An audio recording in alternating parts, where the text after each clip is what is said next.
Hello, everybody, and welcome once again to the UnLearnT podcast. I am your host, Ruth Abigail, aka RA. What's up, friends? It's your girl, Jaquita. And this is the podcast that's helping you gain the courage to change your mind so that you can experience more freedom. More freedom. Freedom. Yes. All right. Listen, freedom. friends. All right. We out here. Oh, you know what? Just thought about it. Okay, listen. All right. Whether it's your first time, your second time, or if you've been rocking with us from the beginning. Okay. If you have not yet, hit that like button, hit Absolutely. that subscribe button. Absolutely. Join the UnLearnT family. That's Okay, right. let's do That's that right. today. Okay, Let's do that today. Let's be part of a community here. All right, and because we getting into some stuff. Okay, We are. talking about some stuff, and we want y'all to be a part of what we're doing and where we're going. We got some surprises up along the way. Don't want you to miss out on We it. do. Like, share, subscribe, comment, send it to a friend. All right. Yeah. Look at us. We're getting better at that. I know. It just dawned on me. You know, it was like a moment. It was like a hey. You know, get it together. Yeah, let's act like we've done this for a while. You know what I'm saying? I know, right? Yeah. Are we a year in? Yes. I think we're a year in. We're a year in. We've done this for a year, I think. Yeah. Or sure feels like we that. might be close. We might be close. Yeah. I think we're close to a year. I think in August it'll be a year. But is it August? Okay. Yeah, I think so. Yeah. Y'all forgive us. We're just kind of, thinking, reminiscing, you know what I mean? Like just trying to figure out, That's a middle adult thing. Reminisce. Where we've been. You don't reminisce in your 20s. You know what I'm saying? You ain't got nothing to reminisce on. Yeah, you ain't got nothing to reminisce on. But in your middle adult years, you're like, I remember when. Yeah. I remember back in them days. Oh, you know? Lord. Oh, Lord. Speaking of remembering, we are talking about movies, and we're talking about the movies that shaped us in our youth. Well, that might be a little much, but we're talking about movies we liked and we saw in our younger years, and kind of like, what are we unlearning from those movies, and what can they teach us? Mm-hmm. And so we have done several, and if you haven't checked them out, you should do that. This is our summer series, y'all. We're having a good time doing it. Summer, if you like, we would love to know from y'all, like, what movies shaped y'all? Like, what movies did you enjoy growing up? You know what I mean? Yeah. Like, drop it in the comments. Let us know what movies you are saying, like, yeah, I probably have to unlearn from that.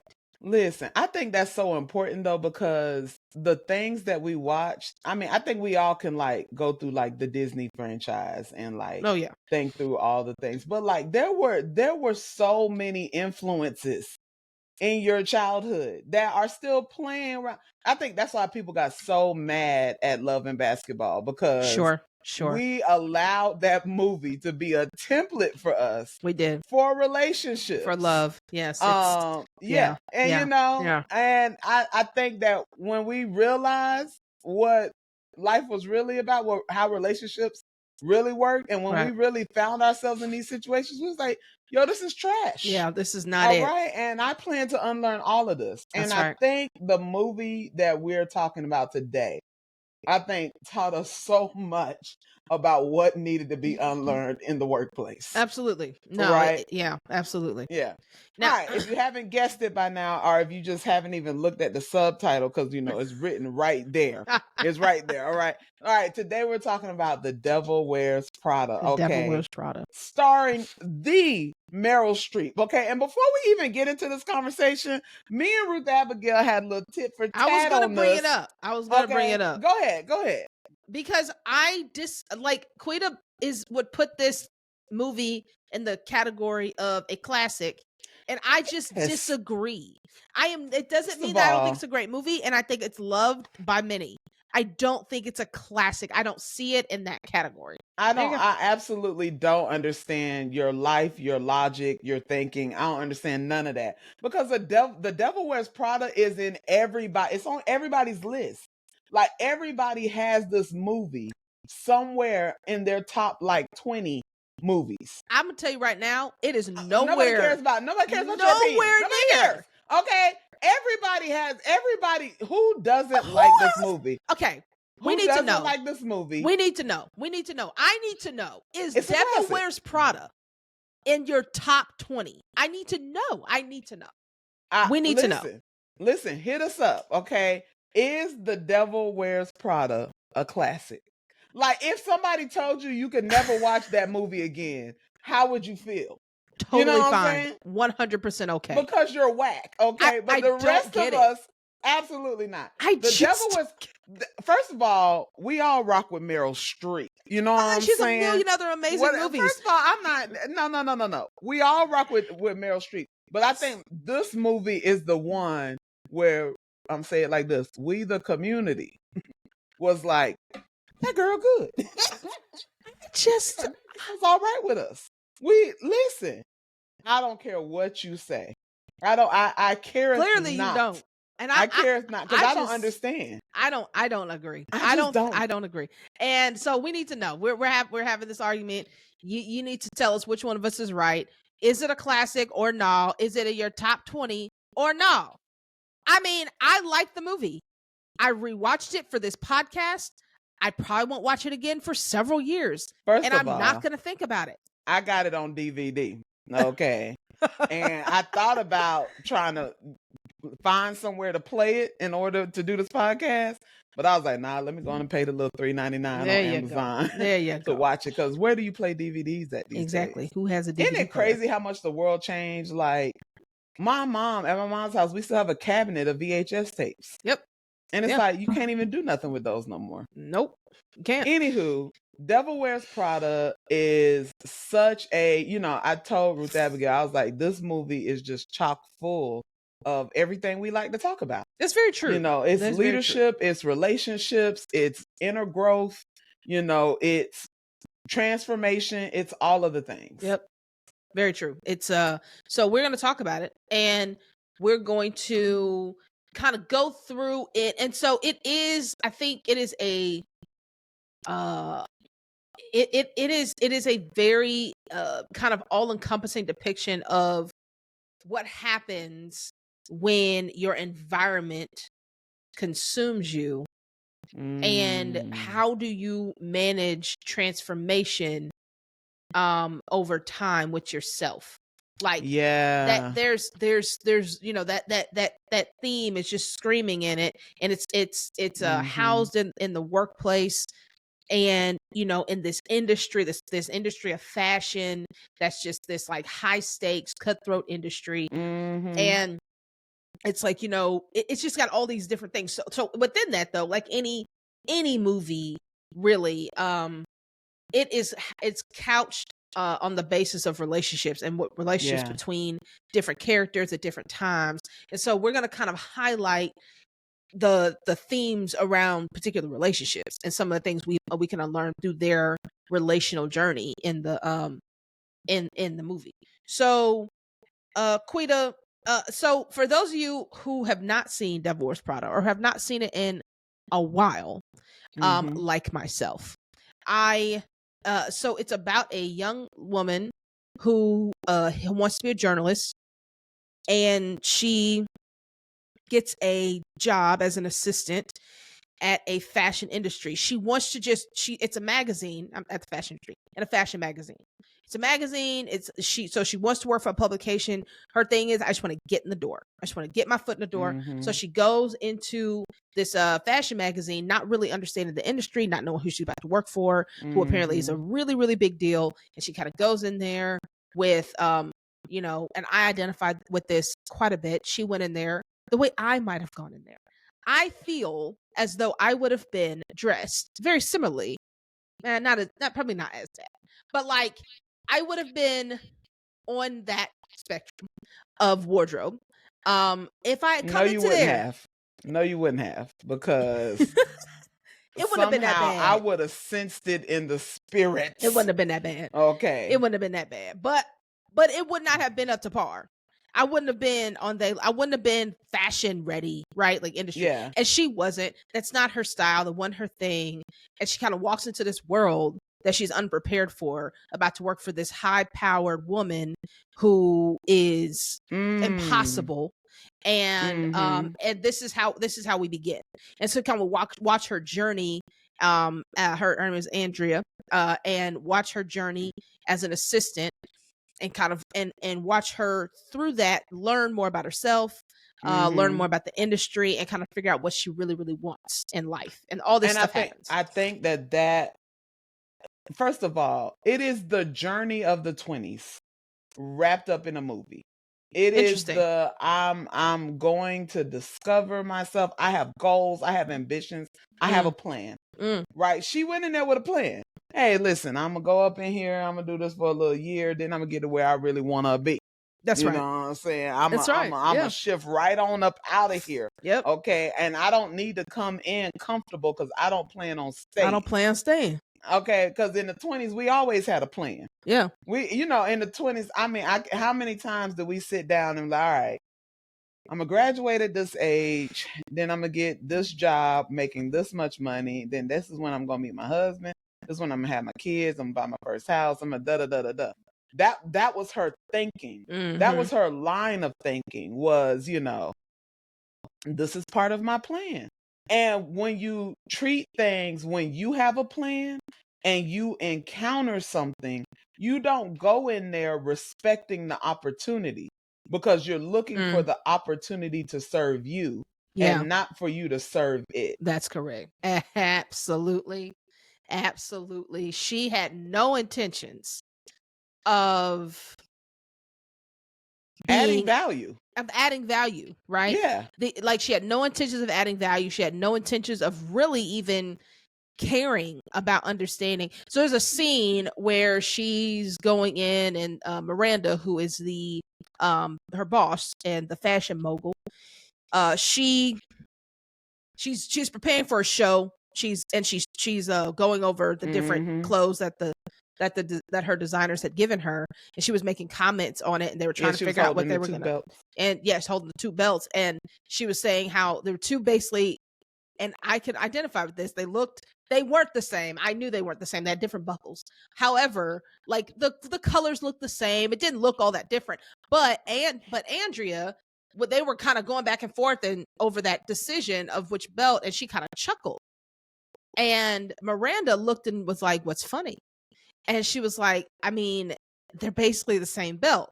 And Miranda went into a spiel on famous monologue, which apparently Jaquita is like, everybody says this monologue. I've never heard anybody say this monologue. This is not a regular monologue people just say.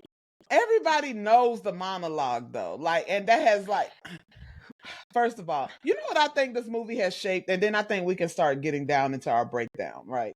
I think this movie really shaped the way we as millennials regard the workspace. Because all that we're a family crap, we're like, no, I saw The Devil Wears Prada. Okay, I know. I know how toxic this can get.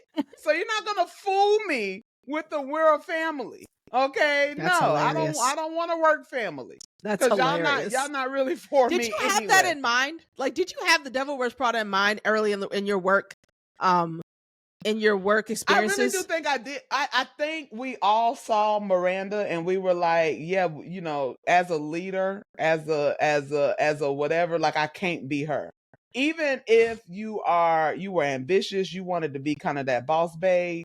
Like, you know, sorry, boss babe. Man, okay. All right. that was I won't go say that. Horrible. Yeah. Okay, sorry, right. guys. I want that stricken from my vocabulary immediately. Okay, but you know, I think that we all, I do think that it was in the back of my mind, especially like when you're starting out. We all felt just like Andy. Like, you know, like you get there and you have all these hopes about how you about to be like, man, this is just a little desk job.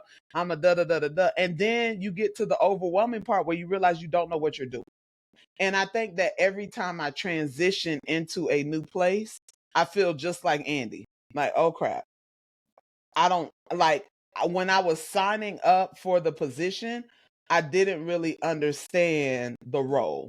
Sure. Right. Like I didn't understand the work. I didn't understand the organization. There's no job that I went into and I was just like, man, just child, I can do this in my sleep.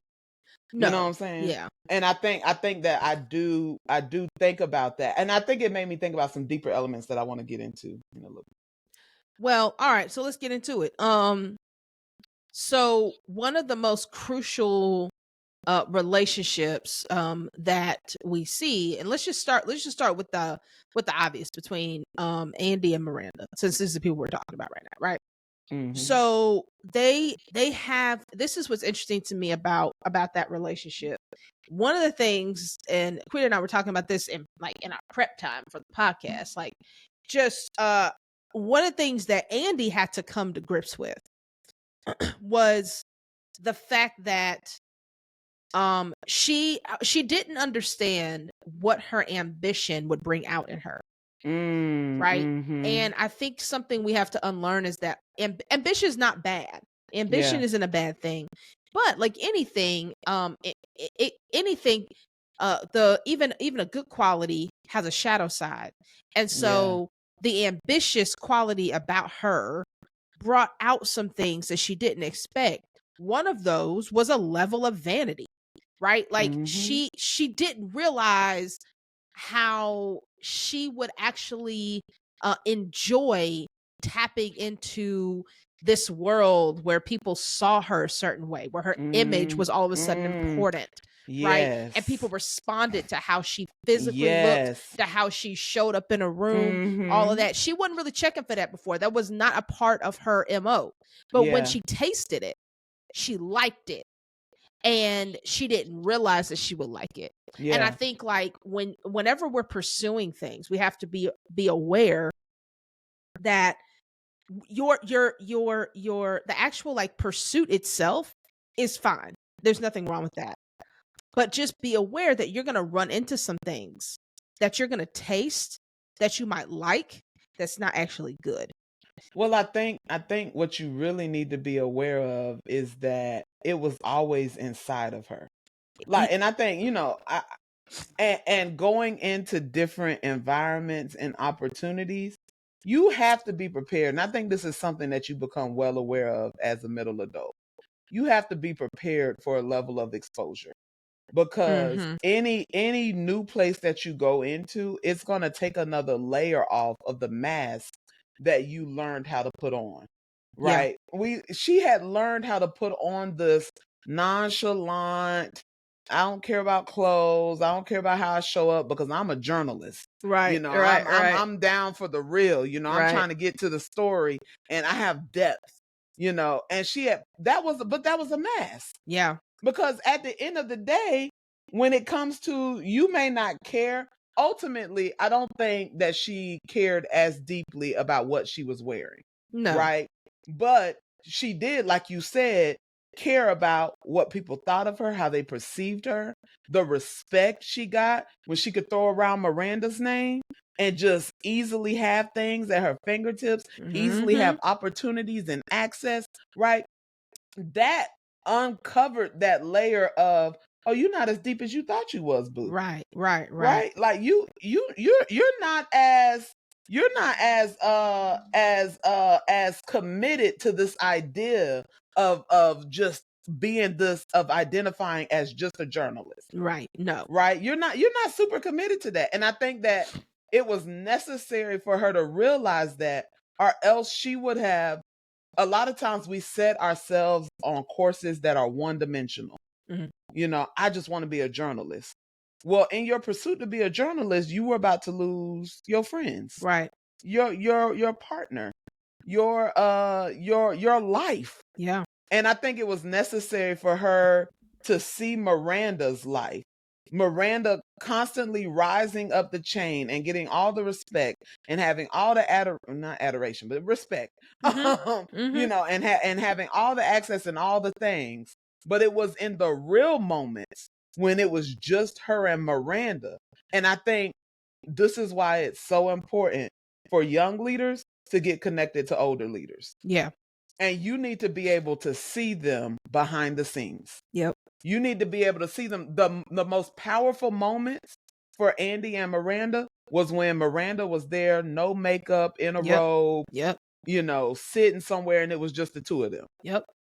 those were the most powerful moments because it was important for her to see what lies behind power, the pain behind power. And a lot of times when people don't get exposed to that, they keep aspiring for something that could end them, that could take you out, because you don't understand the weight and the sacrifice. You know, she was there. She was the first person that Miranda told about her divorce. Yep. You get what I'm saying? Yep. And it's like you are privy to the pain that it takes to carry the weight of that crown.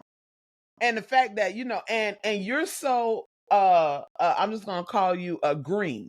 Because Andy you're green. Yeah. And so when Miranda is telling you all of this, you're like, oh man, do you want to take some time off? Should I cancel this thing? She like, what? Girl, no. That's young adult stuff. Yeah, like I'm having a bad day, I'm not going to work. No, that ain't what we do. Yeah, she like, whatever for. Cancel what? No, because when you are the person at the top, you don't get days off. No, you don't get to tell everybody. You've already made a decision. Miranda, while she was distraught and it was a terrible moment, she made a she knew, and she had made a decision already that this is who she's gonna be. Yeah. And you know, she was like, this was her second marriage that's failed. And you know, and the biggest issue, she was like, it's not fair to the girls. What it's more so what people were going to say. And for Miranda, it was, I understand that my relationships come second to the job. She had already made that decision. Yeah. And so this idea of you need a moment, no, because I think deep down Miranda probably already knew that was going to happen. She knew that was probably going to happen anyway. I mean, it was definitely headed that way. You know what I'm saying? So it's like, this is just part of it. And what she was more concerned with was the aftermath of it publicly. That was her biggest concern. And so for Andy to see that, I think you make a great point. Seeing the behind the scenes of the people that you admire, of the weight that it takes to hold. But the thing is, at some point in your life, you make decisions that, and the idea of a decision is you cut off all other options. When you decide something, no other option is available to you. You say, this is it. And so what I want to ask you, like, what do you think about this idea of particularly women? And I know we have this conversation. I know this is a conversation that in the public square that's had a lot, but like, this idea of women having it all, whatever that might mean to you, right? What do you feel about that? Like, what are your thoughts about? Because I think that this gives a real picture of what the outcome can be when you try to have it all, right? The kids that get everything that they, you know, the kids that you love and would do anything for, the husband that supports your career, the best career you can have, the you know, you're at the top of your game, you have all the respect out in the industry, and you're on top of the world in all these different areas, and or at least seemingly so, but something has to give. Yeah. Like, and I think that this is an interesting picture of, you know, can you really have it all? Is that a real thing? What, you know? I think one, let's you got to reframe it, because can you have it all? No.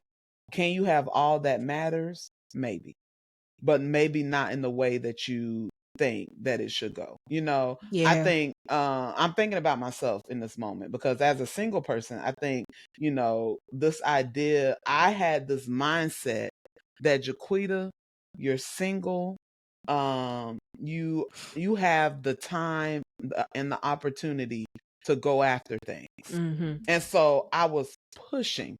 I was like, all right, I'm going hard in this PhD program, going hard at work, going hard at church, going hard in my relationships. I'm going hard in everything. And when I got to the end of this last semester, I said, yeah, we'll be taking a break from that. Don't ask me to do this. Yeah. I need a break because in my mind, I was like, because I'm single, I can have it all. Except for, what you can't have when you're single. But meaning a partner, just to be clear. Right, sure. Yeah, thank you for clarity. Just to be clear. Just to be clear. It's important. But I had to back off of that because you trying to have it all, there are people who are striving to have it all and they are unwell. Yeah. You're unwell. That's right. You cannot effectively have it all and be all. You cannot do both. No. Because everything that you have to become something for that thing. Yeah. Very true. So, and that's the balance. The balance is not, can I have a husband, kids, a high flying career, and all of the things that I want in life? The question is, can I become everything that it will take to maintain those things? That's real. And that's when you have to start making choices. Yes. And I think that, again, going back to Andy and Miranda, is that looking at Miranda, I think there were a couple of people in Andy's path that were giving her depictions of what her life would look like if she went down a certain road. Mm-hmm. Right. And I think even her relationship with Nigel, Stanley Tucci's character, whom love. Okay. Love everything he's in, I'm trying to watch. I love him. Right. Okay. Because he's amazing. He just has, his demeanor is one that you're just like, oh, what a wonderful man. Yes. You know, what a wonderful person I'm sure he is. I hope. You never know. It's Hollywood. We don't know. You never know. But everyone in her life was a depiction of what did they gave up something. They gave up something. That's right. Nobody had it all. Yeah. You know what I'm saying? What she didn't have was somebody who had the great home life. Mm-hmm. And Stanley Tucci, I actually his name is Nigel in the movie, but I actually made a note of something that he said in the movie when they're out and they're like, he's working on this event out, and she's starting to have problems in her relationships, and so she talks to him about it, and he says, when your life blows up, then you're ready for a promotion. Yeah. And I said, man, true. Because there's always going to be a battle when it's time to go to your next level, because you're going to have to leave. You got to leave a version of yourself in order to adopt who you're going to have to become for that next version. But I think when we start, the Bible tells us that we have to walk circumspectly.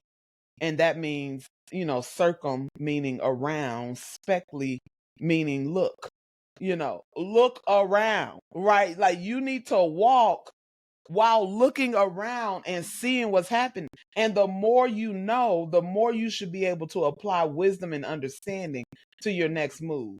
As middle adults, it just doesn't make any sense for us to go in, make moves, and not think that those moves are going to influence us as people, that they're not going to influence our relationships, that they're not going to influence our ability to do other things.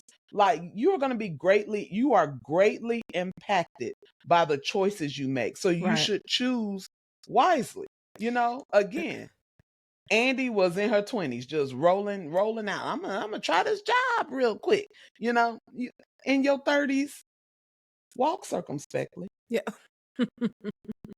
Don't just roll up in. Well, yeah, and I think that I love that you have that quote from Nigel, because when your life blows up, now you're ready for a promotion. I think that's so interesting, and because yes, to a certain degree, like when you like what it's going to take to become something at the next level of anything, you have to learn how to manage chaos in your that is just going to be part of the journey. And so I think that like you are ready. You're ready when you've managed it, not when you've experienced it, but when you learn how to manage it. Yeah. Like we all experience chaos, but if we don't manage it well, you ain't ready. But if you can learn how to manage it well, you can be ready. I think the other thing that I'm thinking about is going back to this decision thing. And this idea of having it all, and I like what you said, can you have everything that matters? Maybe. That maybe. That's maybe possible. When I decided that I wanted to get married, which wasn't until my early 30s, like where I really made it. It's like I do want to get married. I mean, it was kind of always on the table, but it wasn't like a deep desire. And so when I decided I wanted to get married, I at the same time decided if I want to get married, then I'm deciding to put a ceiling on my ambition in work and career. So like I recognize that marriage means the ambition around career is going to take a hit. And that's a decision I made and I had to make and know before. And I think some of us don't make that decision before you link up with your partner. And when you don't make that decision and before you do it, you can get into it and expect that you can still go hard in two things. You can't go hard in two things at the same time. So if you're on a path to your career and at a level, whatever a career might be, and you're like, I want to move, go, and you meet somebody along that path and you never made a decision to change your pace that you were with when you were single, then like Miranda, right? You've really made a decision to keep the partner as long as he or she can keep up with you. And so then it's like, well, so you know what I'm saying? So it's like, I think that's just the having it all piece. It's like, yeah, no, you gotta know you can have it, but it's not gonna be at the same level as it was when it's just you. Once you add other people and other things, let me be clear. Once you add other people and attach yourself to other people, then you can't run as hard, you can't run as fast, you may not be able to run as far. And so I think it's just a reality. It's like I have to transfer my energy, and otherwise, you got to make the decision before you make the move. The decision has to be made. And the reality check has to be there. And so I remember that, and I was like, I know I'm making a decision, and I'm great with that. Like, that's what I want to do. And I know I had to make that conscious choice. Yeah. And I do think to that point, I think that you have to be mindful of, you have to know what all you're bringing with you, because you have to be able to show somebody, talking to my single people, you have to be able to show somebody, this is what I plan to maintain in the next season of my life, right? Like, you have to be able to say, hey, this is what I've discovered about my purpose and my identity, and these are things that I'm hoping to maintain. Because what I've seen happen a lot of times, especially women in their late 30s, early 40s, are like, I gave it all up. I gave it all up. I didn't maintain myself because I started taking on these other roles, and I focused on maintaining everything else except for me. Right. And so at this age, again, walk circumspectly. Like at this age, as I'm moving into new opportunities and new seasons and new things, I'm more aware of what I'm carrying than I was in my 20s, because I hadn't yet picked anything up. Yep. I was just, I think that there is a theme in this movie of everybody has to start somewhere.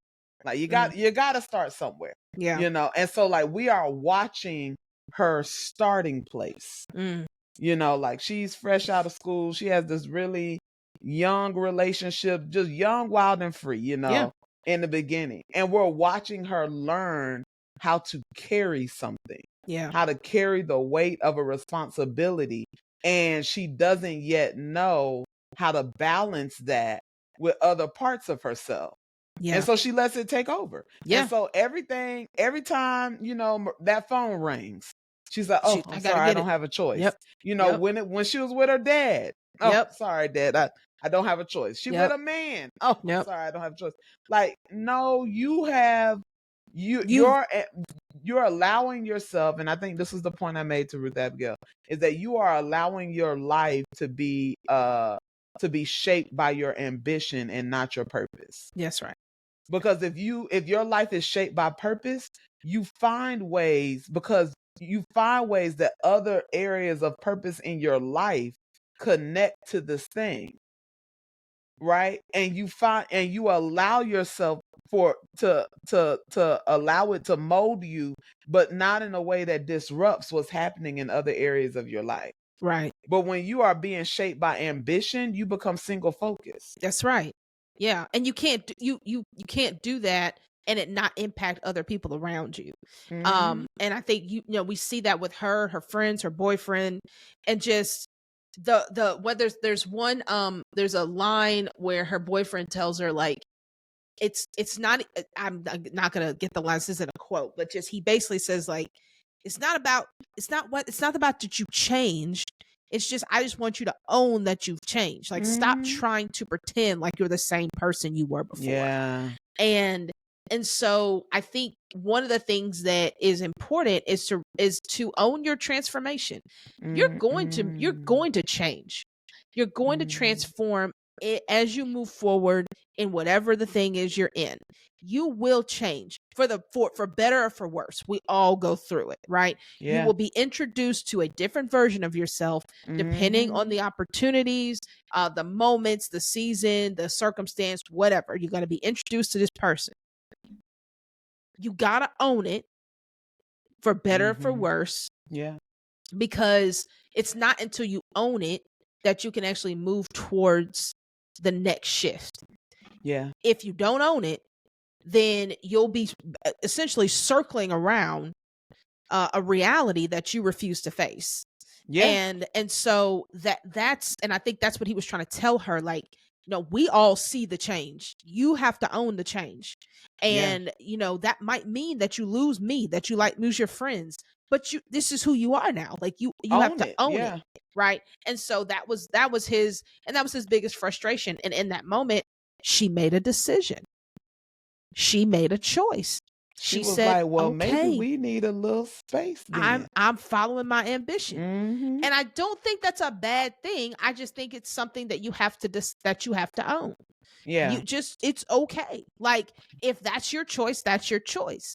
And she chose that, and it served her in one area of her life.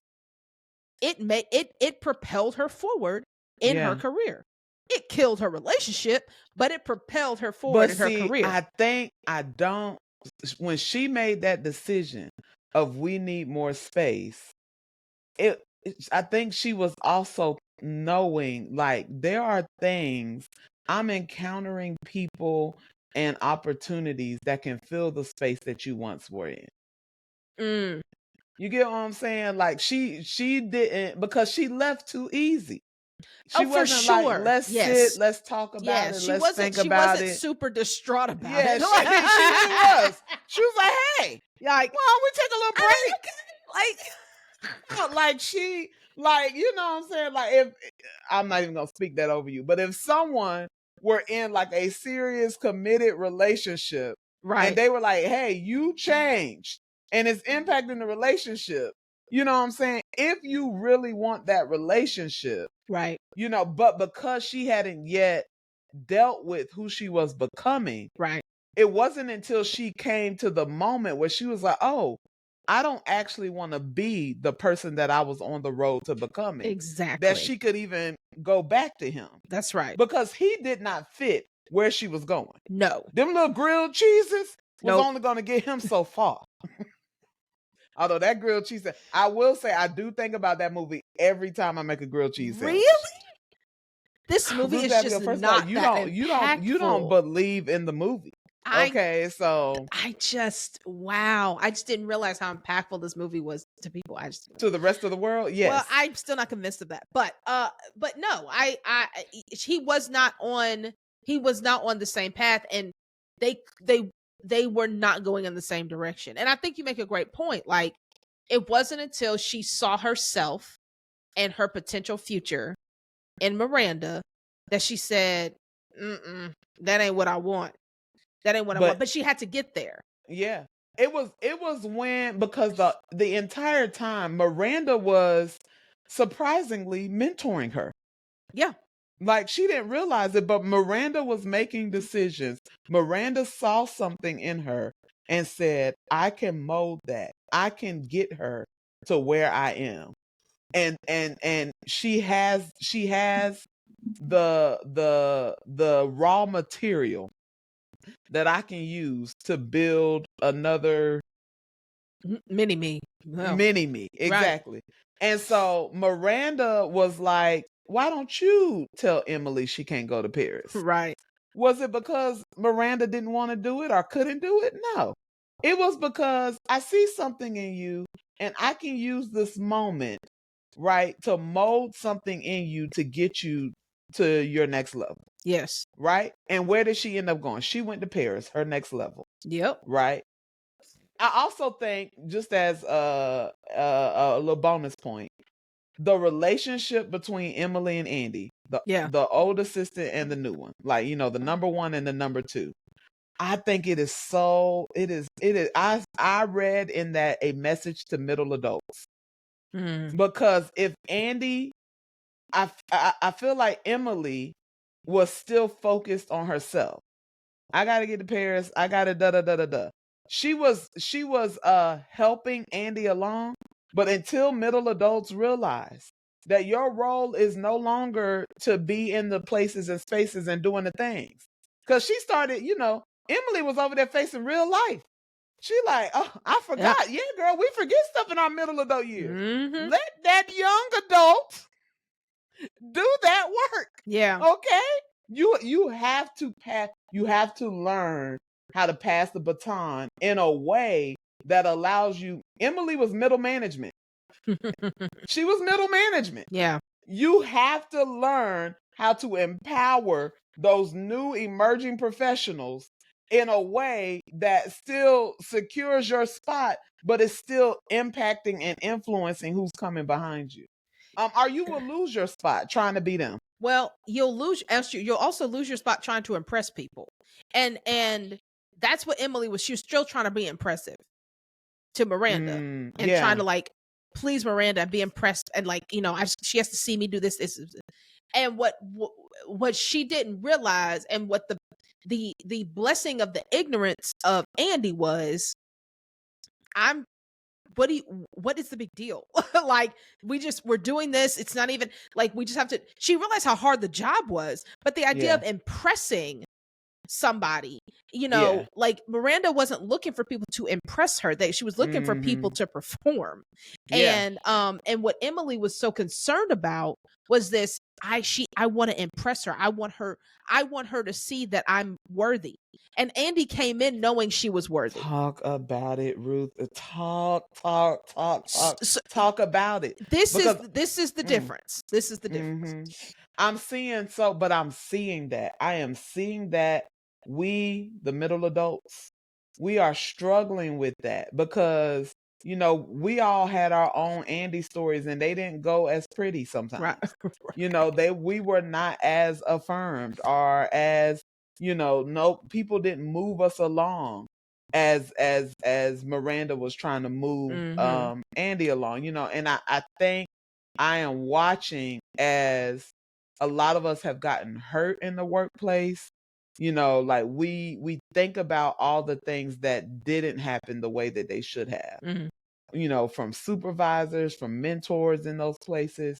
And I'm watching as people who are being elevated into positions still have this war within themselves of, I gotta show people that I deserve to be here. Absolutely. I gotta show people that I'm worthy of this opportunity. Yeah. I gotta prove to people, because and we have this, and I think maybe this is just like a, elder millennial thing where we're like, they never believed in us. They never believed in millennials. Yeah.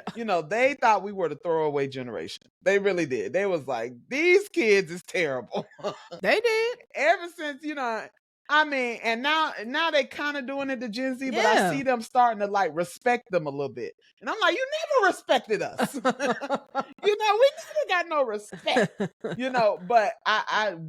there is a lot of, there's some pain there. And I think that we got to deal with what we're carrying. And because she didn't deal with what she carried, she missed her moment. Yep. She missed her moment, because if she had handled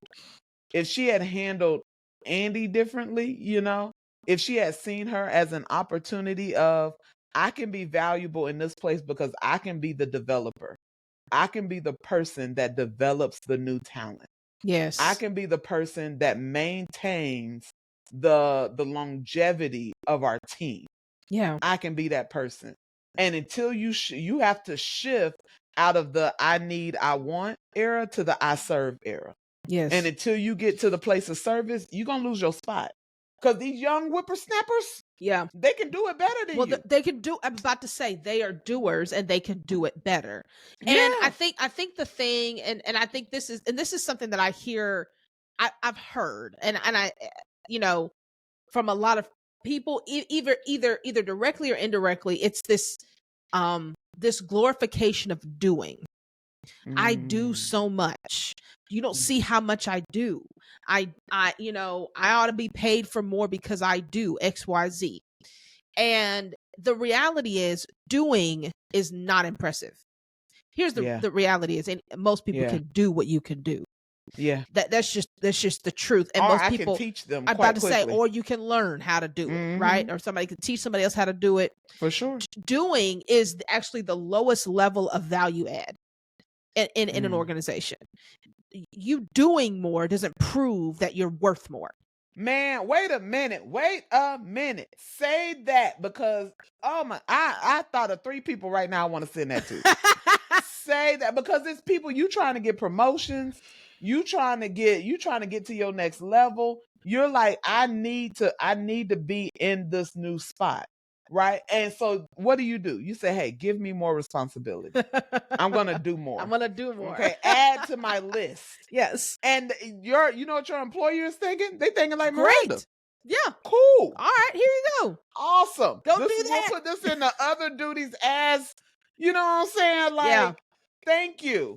Okay. Because you doing more does not make you, does not put you in a better position to be at a higher level. No, it doesn't. That does not make me trust you more. No. That makes me use you more. That's it does not make me say, you know what? I want to invest in the doer. Because here's the secret, friend. The higher you get up the chain, the less you're actually doing. Okay? You're now paid because of your insight. You're paid for your ability to impact and influence people and systems. You are not paid because you can do the labor. That's right. When you think about like on a construction site, right? The foreman, he pointing, hey, you, get that up there. Think about the person making the blueprints. They getting paid more than anybody else on the team. Because all they did was draw it out. Because of what? So I think the question is, how do I know I'm adding more value? You don't add more value because you do more. You add more value because you know more. You have to become a learner and a communicator of knowledge. That's the secret sauce for the next role. You have to learn how to learn and communicate. If those are things that take a lot longer to develop, and those are the things that make you ready to manage and have more of a level of responsibility, is when you know more. So the thing, you go back to Emily, right? Emily knew a lot. What she didn't do was communicate it well. My Lord. She didn't communicate her knowledge. She did what she saw Andy couldn't do instead of telling her how to do it. Talk about it. Right? That's the difference. And so for those who are like, because there might be some of y'all, and I've been there, right? Like I didn't, this wasn't a revelation until, a few years ago, where it's like, for those of you that are like, man, I'm killing myself doing stuff. Like I'm the best at what I do, and you probably are. But what you're the ceiling is not as a result of you not being good at what you do. The ceiling is you have a lack of there's a lack of knowledge. There's stuff you don't know, and you aren't there are gaps in your communication. Mm-hmm. Those two things are what you need to work on. So if you are wondering, how do I move to the next level? Get more knowledge and learn how to communicate. If you can do that, you can move to the next level. Now, obviously, you still have to perform and do the things that you need to do. But like Quita said, that the doing list gets smaller, but the knowledge list gets bigger. So now your brain is doing the work, not your hands as much. And when that's a harder muscle to discipline, is your brain.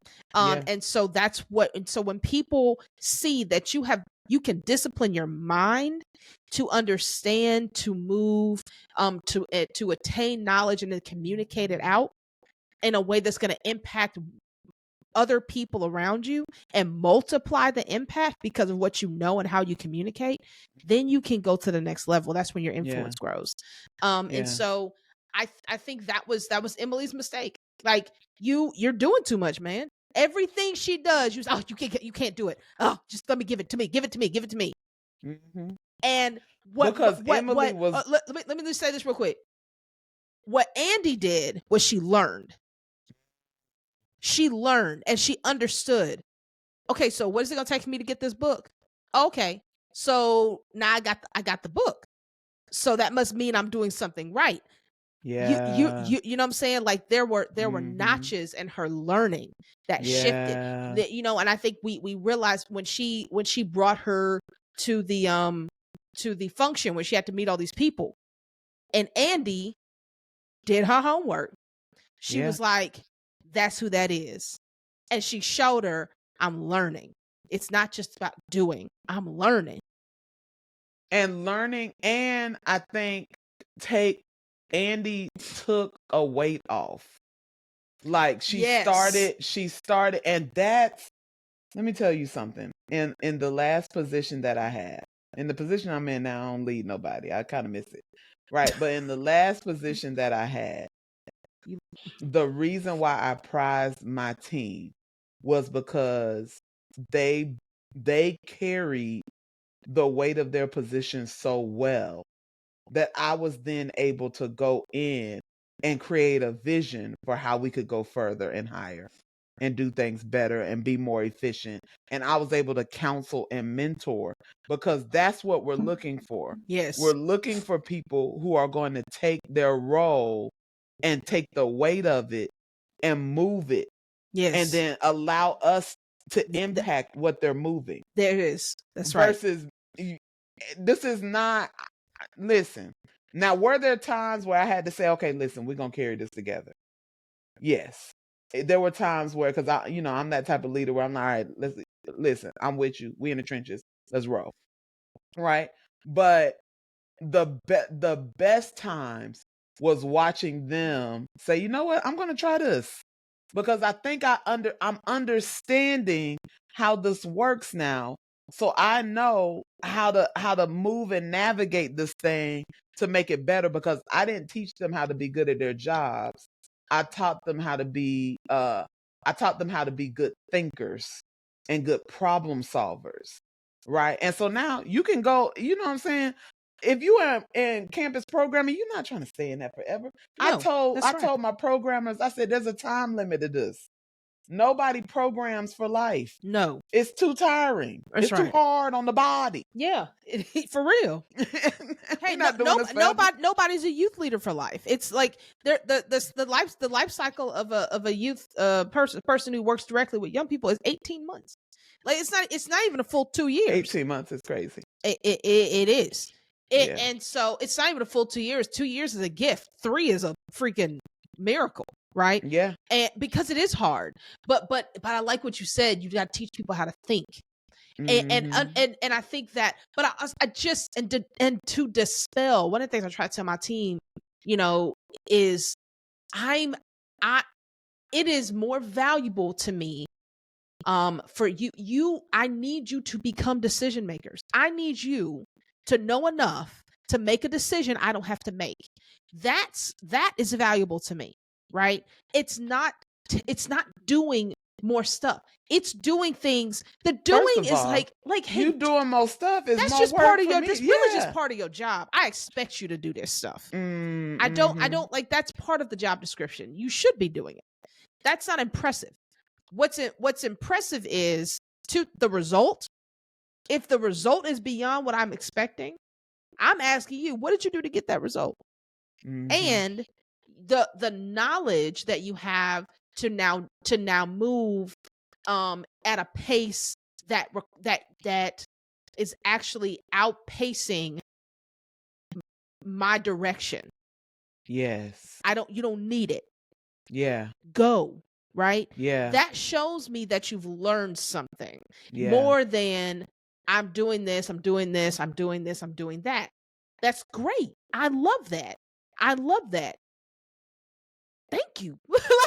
Yeah. Like, it's I love that. I think that's really good for you, but for the organization, right? And I think that's what I do think that's what people need to unlearn. Younger leaders that do the things you're supposed to do, but put your energy into learning and put your energy into knowledge and listen to the things that your other peers aren't listening to, and ask questions that they're not asking. Yeah. That's going to put you in a different position. For sure. Okay. So who haven't we covered? So I think we done boyfriend. Anything else on Nigel? I like Nigel. No, I do. I do too. Yeah. I think in the end, when he didn't get the job, I think that was when the alarm bell started ringing off, because she realized when he didn't get the job, and then he was like, yeah, she'll get me on the next one. And she was like, really? You think so? Like, and then she saw him sitting complacent. Yes. You know what I'm saying? Like, but still waiting. After everything he'd given up, he was like, I'm finally going to be able to just enjoy Paris.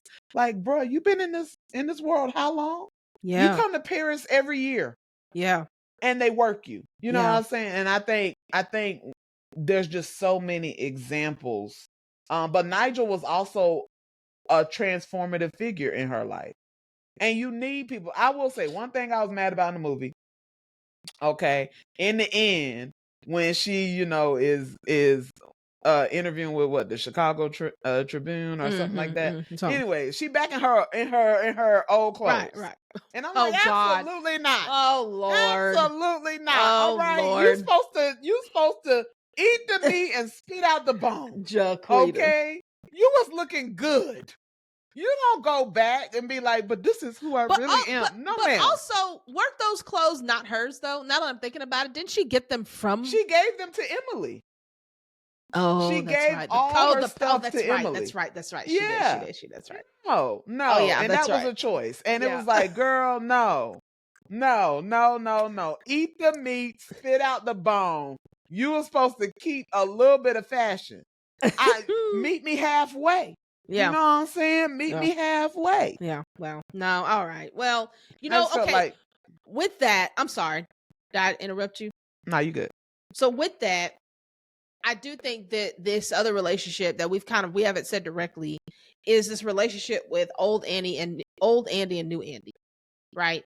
And there is a relationship that you have to develop with your new self. And I think that the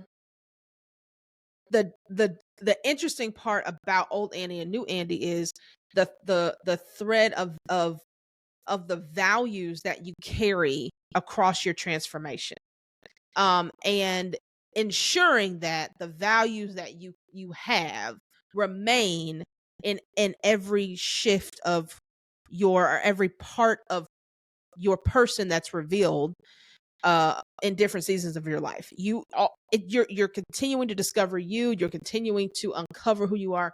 How do you ensure that those values remain?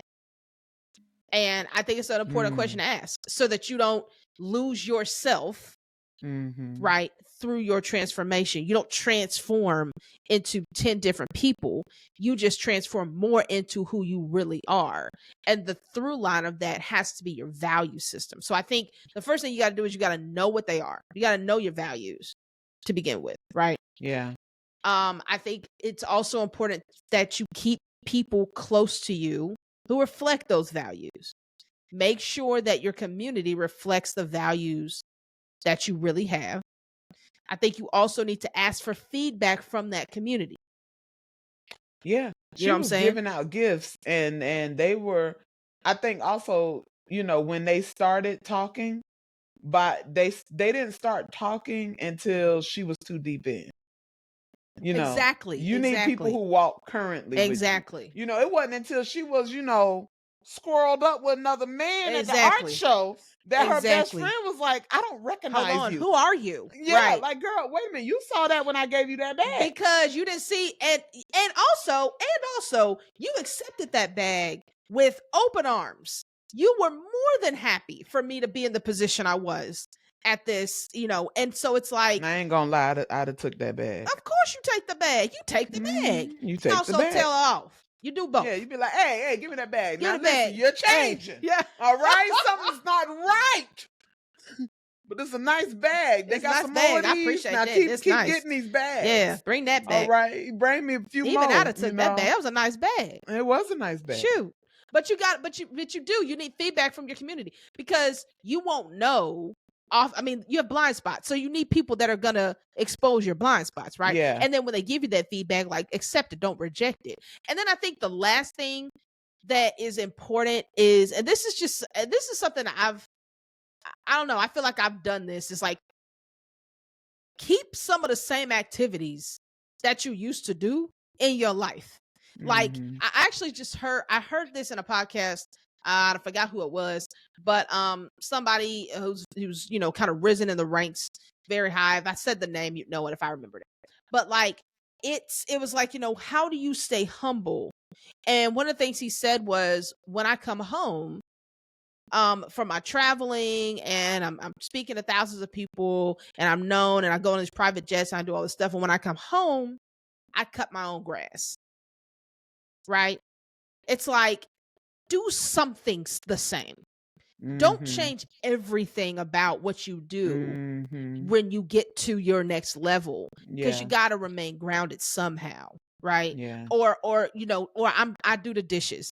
I'm not gonna hire somebody to do it. I'm gonna do the dishes, right? Or I'm gonna do my laundry, whatever, so that you remain. I'm gonna hire somebody. You see what I'm saying? You see, that's why Jaquita, you gonna stay right there. I'm just joking. You know what? I would clean my bathrooms. Okay, so there you go. I would cook. I wouldn't hire a chef. No, I take that back. I'll cook. I would totally That cook. sounds great. Because then I'm going to leave the dishes. And somebody that's the only thing that keeps me from cooking as much. Is because I'm like, it's the dishes. Yeah, it really is. I enjoy the cooking. I would definitely do that. And I probably would drive myself places. Because even though I don't like driving, it would it's like, let's just keep that. So like, and this is obviously if we and we're talking about if we get to a level where we're taking private jets and doing all this stuff, which I'm not even really that interested in. So but just to keep you humble, you should keep the same activities that you had that can remind you of who you really are. Like, I'm not gonna sit here and change. So like, I think that for Andy, that's important. And I think it might be why she gave those clothes away. She was like, you know what? No. All right. I'm keeping that. This is me. And I'm okay with that. Away, but go get yourself some better ones. Okay. Well, I feel like it was better. No, I don't know. I really wasn't paying attention. I know you wasn't. All. Nevertheless, I think something that I think this movie really brought to mind. When we think about, they talk about how, like, that job don't really care about you. Like, they will replace you, like everyone is replaceable. Like, I think you have to also, you can't make yourself replaceable. And I think that that's where Andy got to. I think Andy said, I can't replace myself with a version of somebody that I don't recognize. There you go. And you have to get to a moment and a time in your life where you say, they would replace me, I can't replace myself. Yeah, I'm not disposable to myself. That's right. So I can't give up my values. I can't give up my purpose. I can't give up my identity trying to chase after a carrot. I have to allow myself, and that's going to require you. I think there are just areas in all of our lives where we have to become sober. And I think the moment where she realized that the person that she had been looking at was the person she was becoming, because the people that you are spending the most time with at your job, sorry, I just had a realization. You will end up looking more like them than you imagine. 100%. It is foolish. It is foolish for us to go into places thinking that we are going to be the greater influence and not consider that there are things around us that are also influencing us as well. 100%. It is foolish for you to go in thinking it's going to be a one-way street and I'm not going to be impacted. That's correct. When I got to the institution that I work for now, I was overwhelmed by the culture. Because the culture is, we're the best. We do things in an air of excellence, and we always strive to be number one and on top, and so you're in that culture and you're striving to get things to a certain level and to make it the best, not the best it can be, but the best in comparison to anything else. And what you don't realize is in adopting that philosophy, you also adopt the subconscious mindset that's fueling you, that's also saying you're not good enough yet. Yeah. And so you stay in a constant state of I'm not enough, we're not enough, what we're doing is not enough. We need to be doing more. And I think if we all took a step back, examine the culture of the places that you're spending the most time in. Examine the culture. What is the ideology that they're pushing, and what mindset has that built on the inside of you? You have to know that. And I think we all need to take some sobering moments with where we are so that we can reevaluate. I'm not telling you to quit your job. Okay, y'all not finna go nowhere and tell nobody that the UnLearnT podcast told you to walk away from nothing. No. That's not, no. But you need to evaluate, what have I given up? And did I give up more than I gained? Yeah. And I think that was the point that Andy got to, that she gave up more than what she was getting. That's right. And she got herself back on track. In terrible clothes, but she got herself back on track. That was part of the journey. She needed to find herself again, and them clothes were part of it. I understand you, Andy. I get it. I know you do. I get it.